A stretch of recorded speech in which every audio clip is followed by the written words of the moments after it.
The capital நண்பர்களுக்கு வணக்கம். நான் உங்கள் நிரஞ்சன். நாடாளுமன்ற குளிர்கால கூட்டத்தொடர் முடிஞ்சிருச்சு. இதுல அதிமுக பாஜகவுடன் கைவசம் எந்த அளவுக்கு பின்னி பிணைஞ்சிருக்கிறாங்க, கிட்டத்தட்ட பாஜக சொல்லக்கூடிய அத்தனையுமே அவங்க எந்த அளவுக்கு ஒபே பண்றாங்க அப்படின்றது வெட்ட வெளிச்சமா மாறி இருக்கு. அதைத்தான் இந்த வீடியோவில் நம்ம இன்னைக்கு விரிவாக பார்க்க இருக்கிறோம். அதுக்கு முன்னாடி நம்ம சேனல் இன்னும் நிறைய பேர் சப்ஸ்கிரைப் பண்ணாமல் பார்த்துக்கிட்டு இருக்கீங்க. உங்களுக்கே தெரியும், உங்களுடைய ஆதரவை நம்பி மட்டும்தான் டெல்லியிலிருந்து எங்கக்கூடிய முதல் தமிழ் யூடியூப் சேனலாக நடத்திட்டு இருக்கிறேன். அதனால நம்ம சேனலை சப்ஸ்கிரைப் பண்ணிக்கோங்க. வாங்க இப்போ வீடியோக்குள்ள போகலாம். பாரதிய ஜனதா கட்சியுடைய ஆக்டோபஸ் கரங்கள் அதிமுகவை பின்னி பிணைஞ்சு இருக்கு, அவங்கள மூச்சு திணற வைக்குது அப்படின்ற மாதிரியான குற்றச்சாட்டுகள், அப்படின்ற மாதிரியான விமர்சனங்கள் தான் கடந்த சில மாதங்களாகவே, அதாவது அதிமுக பாஜக கூட்டணி மீண்டும் அமைஞ்சதுக்கு அப்புறமா அதிமுக மீதும் பாஜக மீதும் வைக்கப்படக்கூடிய விமர்சனங்களா அரசியல் விமர்சகர்கள் முன்வைக்கக்கூடிய மிக முக்கியமான கருத்துக்களா இருக்கு. அதை வெட்ட வெளிச்சமாக்கி இருக்கு இப்ப நடந்து முடிஞ்சிருக்கக்கூடிய நாடாளுமன்ற குளிர்கால கூட்டத்தொடர். ஏன்னா இந்த நாடாளுமன்ற குளிர்கால கூட்டத்தொடர்ல மகாத்மா காந்தி ஊரக வேலைவாய்ப்பு திட்டத்தை மாற்றி ஜி ராம்ஜி அப்படின்ற பெயர்ல புதிய மசோதாவா அவங்க கொண்டு வந்திருந்தாங்க அப்படின்றது நம்ம எல்லாருக்குமே தெரியும். ஆக்சுவலா இந்த மசோதாவுக்கு கிட்டத்தட்ட எல்லாருமே எதிர்ப்பு தெரிவிச்சிருந்தாங்க, இன்க்ளூடிங் பாரதிய ஜனதா கட்சி கூட, கூட்டணியில் இருக்கக்கூடிய கட்சிகள் உட்பட. அதிமுகவும் அதுல விதிவிலக்கு இல்லை. அதிமுகவுடைய பொதுச் செயலாளராக இருக்கக்கூடிய எடப்பாடி பழனிசாமி அவர்கள் ஒரு மிக முக்கியமான அறிக்கையை விட்டிருந்தார். அதுல அவர் என்ன சொல்லியிருந்தாரு, மகாத்மா காந்தியுடைய பெயரை மாற்றக்கூடிய இந்த முடிவு ஏற்றுக்கொள்ளத்தக்கது அல்ல, இதை நாங்கள் கடுமையா எதிர்க்கிறோம் அப்படின்ற மாதிரியான விமர்சனங்களை அவர் முன் வச்சிருந்தாரு. ஆகா, கூட்டணியில் இருந்தாலும் கூட பாரதிய ஜனதா கட்சி செய்யக்கூடிய மிக முக்கியமான தவறை அவங்க சுட்டி காட்டுறாங்க.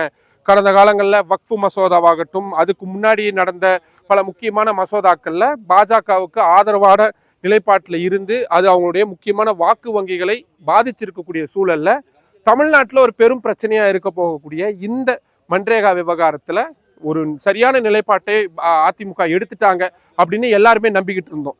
ஆனா வெளியே பேசினதுக்கும் அவைக்குள்ளுக்கும் அப்படியே ஒரு பெரிய டிராஸ்டிக்கான ஒரு சேஞ்ச் ஓவர் அப்படின்றத பார்க்க முடிஞ்சது. குறிப்பா 18ஆம் தேதி நாடாளுமன்றத்துடைய மாநிலங்களவையில இந்த மன்ரேகா சம்பந்தமான விஷயம் அப்படின்றது விவாதத்துக்கு எடுத்துக்கொள்ளப்பட்டது. அப்போ வழக்கம் போல திமுகவிலிருந்து பேசினவங்க, அதே போல சமாஜ்வாதி மாதிரியான மற்ற கட்சிகள் இருந்து பேசினவங்க கடுமையான எதிர்ப்புகளை பதிவு செஞ்சிருந்தாங்க. மகாத்மா காந்தி இந்தியாவுடைய தேச தந்தையா இருந்தவர், கோட்சேவை வெளிப்படக்கூடிய நீங்கள் மகாத்மா காந்தியை அவமரியாதை செய்யறதுல எந்த விதமான ஆச்சரியமும் இல்லை, தயவு செய்து அதை செய்யாதீங்க அப்படின்ற மாதிரியான அவங்களுடைய வாதங்களை, வழக்கமான ஒரு குற்றச்சாட்டுகளை முன் வச்சிருந்தாங்க. அதிமுக சார்பில் மூத்த நாடாளுமன்ற உறுப்பினரான தம்பிதுரை அவர்கள் பேசும் பொழுது, நாங்க எடுத்த உடனேயே இந்த மசோதாவை ஆதரிக்கிறோம் அப்படின்ற ஒரு வார்த்தையை அவர் பயன்படுத்தி இருந்தார். Therefore, I welcome this thing on behalf of Edinburgh Party. The name must be maintained the same Mahatma Gandhi, not the new, this our thing, sir. ஆனாலும் கூட அப்படின்னு அவர் சொன்ன அந்த பாஸ்ட்ல தான் அவங்களுடைய அரசியல் எந்த அளவுக்கு சிக்கல் நிறைஞ்சதா இருக்கு அப்படின்றத புரிஞ்சுக்க முடியுது. எங்களுக்கும் இந்த மகாத்மா காந்தி அப்படின்ற பெயரை ஏற்றுக்கிறதுல எங்களுக்கு உடன்பாடு இல்லை, நீங்க அதை மாத்தி இருக்க கூடாது அப்படின்ற ஒரு விஷயத்தை சொன்னாரு. அது மட்டும் இல்லாம மாநிலங்களுக்கு சுமையை ஏற்றக்கூடிய விஷயத்தை நீங்க செய்யக்கூடாது, அதை மட்டும் மாற்ற முடியுமா அப்படின்னு சொல்லுவாருன்னு பார்த்தா அதை கூட சொல்லல. ஜஸ்ட் அதை ஒரு ஒரு அவை குறிப்புல ஏறணும் அப்படின்றதுக்காக ஒரு பதிவா மட்டும்தான் வச்சிருந்தாரு. உடனே டைரக்டா பாரதிய ஜனதா கட்சியை ஹிட் பண்ண வேண்டிய இடத்துல டைரக்டா அப்படியே திமுகவுக்கு போயிட்டாரு. என்னன்னு போயிட்டாரு, கடந்த 2005ஆம் ஆண்டு இந்த மகாத்மா காந்தி ஊரக வேலைவாய்ப்பு உறுதி திட்டம் அப்படின்ற மசோதாவை கொண்டு வந்த பொழுது அதோடைய ஸ்டார்டிங் இனிஷியல் அப்படின்றது மன்ரேகா நம்ம பார்க்குறோம்ல, அது எம்ஜிஆர் அப்படின்னு வர மாதிரி தான் இருந்தது. அப்படி எம்ஜிஆர்னு வரக்கூடாது, அதுக்கு அந்த மாதிரி பேர் வந்துருச்சுன்னா தமிழ்நாட்டில் அதிமுகவுடைய பலம் கூடிரும் அப்படின்றதுனால திமுகவினர் வேணும்னே அந்த எம்ஜி பக்கத்துல என் வர மாதிரி, அதனாலதான் மன்ரேகா அப்படின்னு வர மாதிரி மாத்தி இருக்கிறாங்க. திமுக கொடுத்த அழுத்தத்தினாலதான் காங்கிரஸ் அந்த பெயரையே மாற்றினாங்க அப்படின்ற ஒரு விஷயத்த சொன்னாங்க. Originally the name is Mahatma Gandhi Rural Employment Guarantee Act. Originally suggestion came, but at that time if that came means Mahatma Gandhi rural development MGR, it name will come. They added national because the MGR name must not be pronounced. It is very popular in Tamil Nadu. Who got the award of the? No, this is the. I am telling, sir. I am Mahatma Gandhi. I am supporting because the initial when it comes when the national added because the DMK people insisted Congress government to include the national, not the MGR, not to come. This is the accusation of not to make. This is the issue, sir. MGR here to Tamil Nadu people. ஆக்சுவலாக நான் கிட்டத்தட்ட ஒரு ஒரு 10 வருடங்களா நாடாளுமன்றத்தையும் கவனிச்சுக்கிட்டு வரேன். இந்த மன்ரேகா சம்பந்தமான முக்கியமான விஷயங்கள் கோர்ட்ல நடக்கிறது, போராட்டங்கள் இது எல்லாத்தையுமே. ஆனா இது வரைக்கும் அந்த மாதிரியான ஒரு வார்த்தையை, இப்படியான ஒரு ஸ்டேட்மெண்ட்டை நான் கேள்விப்பட்டதே இல்லை. எங்கிருந்து தம்பிதுரை அவர்களுக்கு இந்த மாதிரியான ஒரு யோசனை வந்ததுன்னு தெரியல. எம்ஜிஆர் பெயரை வரக்கூடிய இடத்த மாற்றி இருக்கிறாங்க அப்படின்னு அவர் சொல்லியிருந்தாரு.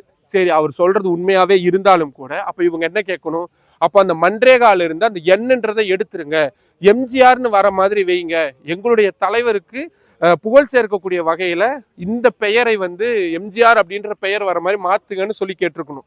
இல்ல மகாத்மா காந்தியுடைய பெயரே தொடர்ற மாதிரி இருக்கணும், எம்ஜிஆர்னு வந்துச்சுன்னா அதுல மகாத்மா காந்தின்றது வரும், எம்ஜி ராமச்சந்திரன்றது வரும், அதனால அது எக்காரணத்தை கொண்டு மாற்றக்கூடாது அப்படின்ற மாதிரியான கோரிக்கையாவது முன் வச்சிருக்கணும். அப்படி எதையுமே வைக்காம பாரதிய ஜனதா கட்சியை இதுக்காக எந்த வகையிலும் கண்டிக்காம வெறுமனே இந்த மசோதாவுக்கு நாங்கள் ஆதரவு அளிக்கிறோம் அப்படின்றது மட்டும் சொல்லியிருந்தாரு. அது ஆன் ரெக்கார்டாகவும் இருக்கு. அது மட்டும் இல்லாம எதிர்கட்சிகள் கடுமையா விமர்சனம் செஞ்சுட்டு இந்த மசோதாவை உடனடியாக ஸ்டாண்டிங் கமிட்டிக்கு அனுப்பணும், நிலைக்குழுவுக்கு அனுப்பணும் அப்படின்ற கோரிக்கை வைக்கிறாங்க. அது மறுக்கப்படுறதை அடுத்து அவங்க உடனடியாக அவையிலிருந்து வெளியேறிடுறாங்க. உண்மையாலுமே இந்த மசோதாவை முழுமையா எதிர்க்கிறாரு அப்படின்னா தம்பிதுரை அவர்களும் வெளியே போயிருக்கணும். ஆனா அப்படி அவர் வெளியே போகாம அதிமுகவுடைய நாடாளுமன்ற உறுப்பினர்கள், மாநிலங்களவை உறுப்பினர்கள் அத்தனை பேருமே அவையில இருந்து அந்த மசோதாவுக்கு ஆதரவு அப்படின்றத கொடுத்திருக்கிறாங்க. குரல் வழி வாக்கெடுப்பு அப்படின்றது நடக்கும். அதாவது அவைத்தலைவர் வந்து இந்த மசோதாவை ஏற்றுக்கொள்கிறீர்களா, ஆம் என்றால் எஸ் அப்படின்னு சொல்லுங்க அப்படின்னு சொல்லுவாங்க. அப்ப தம்பிதுரை அவர்கள் அங்க அவையில இருந்து எஸ் அப்படின்னு சொல்லி அவருடைய குரல் வழி வாக்கு அப்படின்றத பதிவு பண்ணியிருக்கிறாரு. இப்போ வெளியே பேசும் பொழுது இந்த திட்டத்தை நாங்கள் கடுமையா எதிர்க்கிறோம்னு சொல்லக்கூடிய அதிமுகவினர் மாநிலங்களவை நாடாளுமன்றம் அப்படின்னு வரும் பட்சத்துல அதை ஆதரிக்கக்கூடிய விஷயத்த செஞ்சிருக்கிறாங்க. இது சம்பந்தமா உடனடியா நாங்க திமுக நாடாளுமன்ற உறுப்பினர்கள்ட்ட கேள்விகளா எழுப்பும் பொழுது, நாங்க 2026 நாடாளுமன்ற சட்டமன்ற தேர்தல் அப்போ நிச்சயமா தேர்தல் பிரச்சாரத்துல அதிமுகவுடைய இந்த துரோக செயலை நாங்க சுட்டி காட்டுவோம் அப்படின்னு வச்சிருக்கிறாங்க. ஸோ பாரதிய ஜனதா கட்சியினால மீண்டும் ஒரு விதமான நெருக்கடிக்கும், மீண்டும் ஒரு விதமான ஒரு ஒரு ஒரு கடுமையான ஒரு சூழலுக்கும் அதிமுக தள்ளப்பட்டிருக்குது.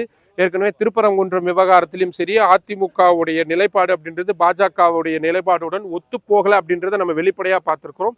இப்படி பாஜக செய்யக்கூடிய விஷயங்கள் அவங்களுக்கு பாதிப்பு ஏற்படுத்துதோ இல்லையோ, அது அதிமுகவினருக்கு கடுமையான பாதிப்புகளை ஏற்படுத்துது.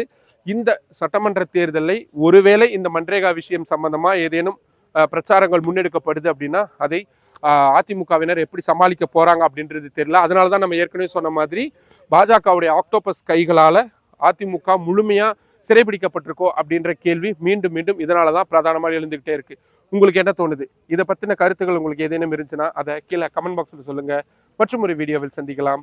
நன்றி. நம்மளோட கேபிட்டல் சேனலை இன்னும் நிறைய பேர் சப்ஸ்கிரைப் பண்ணாம பார்த்துக்கிட்டு இருக்கீங்க. உங்களுக்கே தெரியும், உங்களுடைய ஆதரவை நம்பி மட்டும்தான் டெல்லியில இருந்து எங்கக்கூடிய முதல் தமிழ் யூடியூப் சேனல் அதை நடத்திட்டு இருக்கேன். இப்போ இந்த மாதிரியான ரொம்ப ரொம்ப முக்கியமான தகவல்கள் உங்களுக்கு உடனுக்குடன் வந்து சேரணும் அப்படின்னா நம்ம சேனலை சப்ஸ்கிரைப் பண்ணிக்கோங்க. நம்ம வீடியோஸை நிறைய பேர் கொண்டு போய் சேருங்க, லைக் பண்ணுங்க, கமெண்ட் பண்ணுங்க. உங்களுடைய ஆதரவை அதிக அளவில் தாருங்கள். நன்றி.